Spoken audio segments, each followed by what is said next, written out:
अल्हम्दुलिल्लाह रब्बिल आलमीन वस्सलातु वस्सलामु अला सय्यिदिल मुरसलीन व अला आलिहि व अस्हाबिहि अजमईन अम्मा बाद अल्लाहु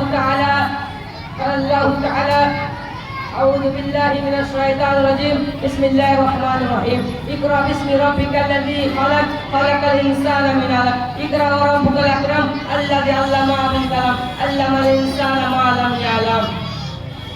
आज बलिदान से आप लोगों को सामने छोटी सी तकरीर लेके खड़ा हो, उसका नाम है याद आज़ादी।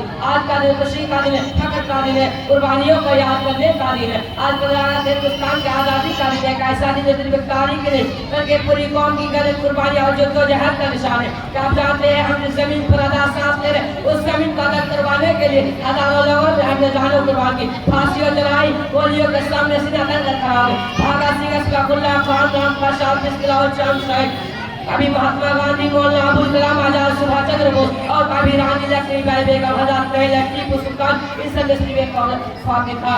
एक आजाद हिंदुस्तान दोस्तों, आजाद सिर्फ अंग्रेजों से निजात का नाम है।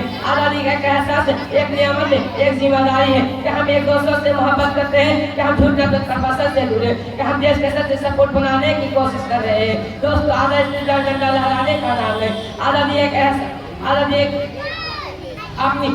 अपनी देश की राह पर ले जाने का नाम, और आज़ादी है हर हिंदुस्तानी को एक दूसरे का भाई समझने का नाम।